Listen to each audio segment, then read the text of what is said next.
Peter Hill Explains, where I invite you to join the science teaching conversation with me about rectifiers. These are electrical components, and what they do is they rectify an AC signal which swings from a positive voltage to a negative voltage across some wires in Australia at 50 hertz. I think in the USA it's 60 hertz. I think in Britain it's 50 hertz. So you could say pretty much in the civilized world, Americans and Canadians, it's 50 hertz, 50 times a second, and that 50 times a second reflects the rotation rate of a giant pickup coil in your coal-fired or nuclear-fired power station. The rest of it, or rotation rate in your wind farm. So I don't know if you've noticed this, but they control the gearing of your wind farm such that the rotation rate of those blades are always the same. I don't know if you see, the wind doesn't really blow extremely hard, and they just change the pitch of the blade and make the propeller do more work but stay the same rate. So that rotation of the wind farm hits gears, and your little thing produces that 50 hertz plus and minus. So if you put a galvanometer either side of an AC circuit, you'd notice it go plus and minus. Now, unfortunately, 50 hertz, around 60 hertz is a sweet spot to kill anything. Apparently it's the lethal frequency that your heart can operate, so your heart can actually handle very high frequency stuff, but 50 hertz is just in the sweet spot to actually really stuff your heart up if you happen to sort of like weave.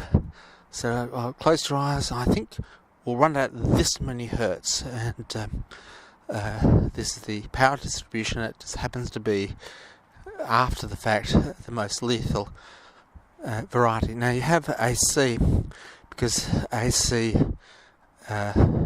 wires, if you put it into a solenoid, produces an oscillating magnetic field, and if you put a pickup coil on top of that, you can pick off some energy from it as you need it, and what means you can go at very high voltage, and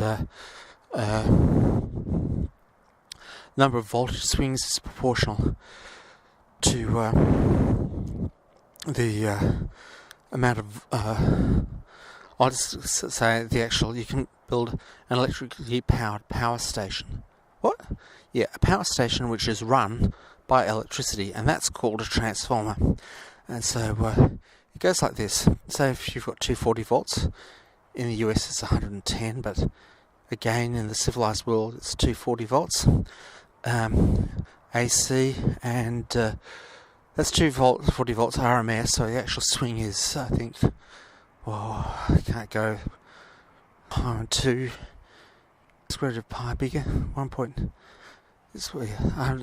375 volts, just off the top of my head, peak to peak going through, and you want to reduce that by a factor of 10. So you want to have, say if you have that powering coils, 240 coils, that's 1 volt per coil going in there, RMS, and you want to pick up, say, 1 volt out, you just have 1 coil, 2 volts out, 2 coils. It's just the number. It's that simple to work out the voltage drop you can do. So that's why you have AC, but the AC is really good, but if you've got your little battery car, your iPad or something like that, that all operates on beautiful, smooth DC direct current. So you want to have something which converts AC to DC, and I'm going to use a garden hose analogy, the only time where I think this is valid. So what you have is, in all these things, the garden hose analogy is not quite right, because you just have water running out the end of it, although in battery circuits there is actually an argument for it. But you've got in AC, it's what happens is say if your AC liquid coming out powering something, so you're using the pressure running back and forth down your hose. If you break the hose, all the liquid will drain out and you get no pressure. So you have the hose in a circuit going back to your power station, your source. So you can imagine someone in your AC power station with a big bucket of water and the hose at the top and the bottom and of this drum, and you rotate the drum. As you rotate the drum, the water pressure will go one way and the other. So it's hard to imagine them spinning it, but it could be spun, and that would send a pressure wave proportional to the rate of spinning of your drum. There you go. I didn't think that power. That may actually not be such a bad thing. Okay, there's some sort of animal out here following me.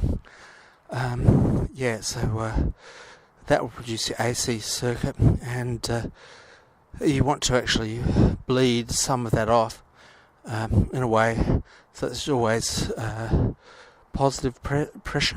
And so what you can do is that onto your thing coming from one cable, you can have a valve which releases water when there's high pressure, and when it's low pressure it takes in water. And on the other one you have on the other cable you also have the same set of two valves. So in your valves you've got two sets of valves, and for the two wires you connect the two high pressure out together and hook that around to the two high pressure in for a valve.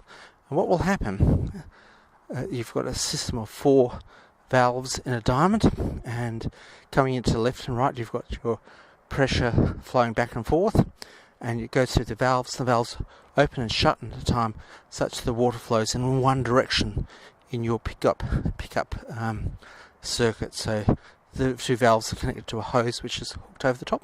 That's going to be about my best description there. I can see this is a brilliant demonstration. I'm giving myself 5 stars, but those of you who know what rectifiers are can possibly take this limping analogy, which I just walked into, because I'm going to need this as a short podcast at the end of my walk. Can do it. So let's go through it again. This is what I often do if I don't think I've had a really good podcast. You've got a barrel of water and a hose at the top and a hose at the bottom, and if you keep on spinning that barrel around, so the top goes to the bottom, back and forth, the pressure is going to change in both directions, the top and the bottom. It will tend to actually flow the water around it, not really if you really look at it, and you drag that, say 30 metres of hose out or 30 metres of hose down, and the pressure of the water is running back and forth from it. You'll see this process happening. I think this is perhaps that's a good AC analogy. The current is actually moving back and forth. It's only slightly different compared to current and voltage. And then 30 metres out, you hook up to these two, rather than connect the two hoses together at the end, rather than hook them just across each other, get the water to flow back, you get the water to do a flow back in only one direction through it. So you have on each of your 2 hoses coming out from your alternating thing, you have a high pressure outlet and a high pressure inlet. And what it means is that you can then, of those 2 valves, connect the 2 high pressure outlets together and the 2 high pressure inlets together, hook that together in another hose, and instead of having the water rush back and forth, even though it is rushing back and forth in the AC one, in that last bit we'll actually do a you can hear the gate closing. I'll close the gate as I come back home. You can see you can see the the rectifier is those four little valves, and the valves are those thing called diodes, or they can be a tube rectifier. I think a tube rectifier is the next podcast I'm going to do. That's easier to understand. Thanks for listening.